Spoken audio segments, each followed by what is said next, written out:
1969 in former Yugoslavia, currently it's territory of Bosnia.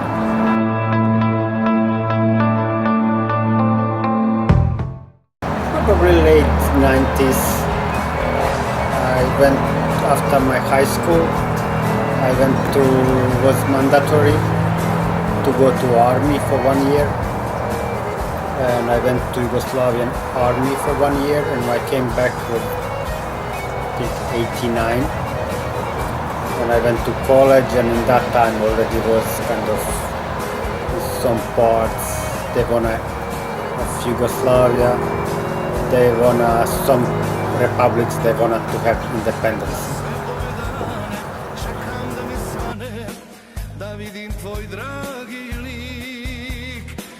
In my opinion,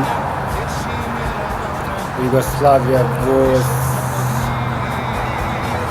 built from 6 republics, and they could choose to get independence. And in that time, like Slovenia wanted to get out, and Yugoslavia, of course, government didn't want to let that happen. And then kind of start small war there, but it was just maybe for 1 week. And then after then, Croatia wanna have independence. And then they start the war with Yugoslavia or with army, because with government against Croatia. And that lasts 4 years, and then after that went to Bosnia. In Bosnia, it's same. That was big mess in Bosnia, because it's kind of with Croatia, it's mostly Croatian people, but in Bosnia are all mixed, like Croats, Serbs and Muslims. And that was big mess. And after that, even went to Macedonia, then to Serbia, with Kosovo. It's kind of really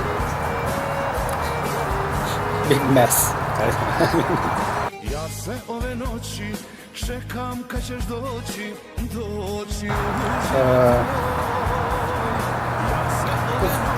We used part of my family live in Croatia, in Zagreb, which is capital city, and all my 3 sisters and brother. And I was in college and was in Bosnia in college, and then my parents live in Bosnia. It's on border.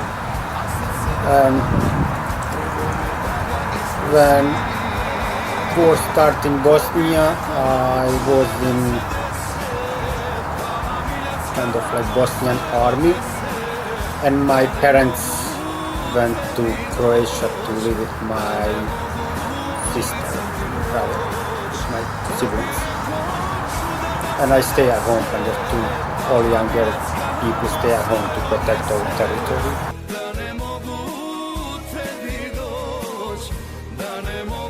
It's not fun.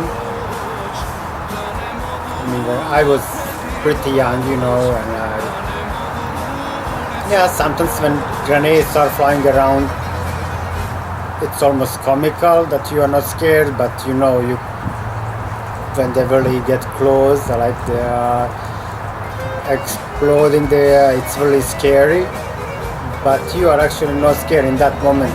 You're scared afterward, and stuff like that. And it's really, when you see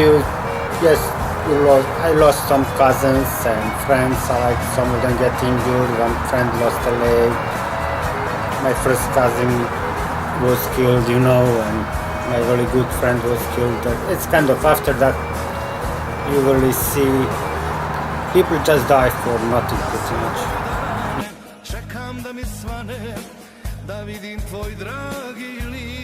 When our part of our kind of county where we used to live, the Yugoslavian army moved in, we kind of were forced to move out. And even that, like we just get ordered, we have to move out. And we moved out, and then after 2 days we came back because nobody was there. This was, I think, in that time they were saying that they were those presidents, they were kind of trading the territory for territory. and we came back there. Nobody was no like enemy army. But then we get again ordered to move out, and then after I move out, I just went to my family in Croatia, and then I went to Germany. He's got the red, white, blue, brown hound farm. Tattooed on his lip. After war, I used to live in Germany for 6 years, and then I did not have visa anymore. And it says you have to go to. I have opportunity actually to go to third countries like Canada, America, Australia, and then we choose to come to America. We have interview. I was good swimmer, you know, swim here.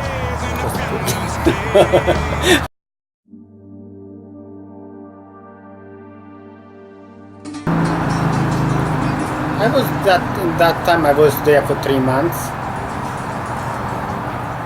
and quite often actually, not quite, I mean, we didn't have too much action. It was just a couple of times, but every time that there were some war or like shooting, I was always there, and I think 4 or 5 times was kind of pretty close call. I have actually one shirt of mine that I put next to me and had like 9 bullet holes in the shirt. But luckily I was not in that shirt.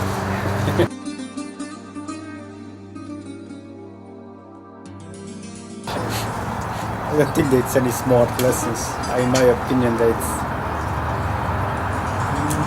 nobody really wins in the war, you know. Kind of. I don't think that's, you know, if people are dying and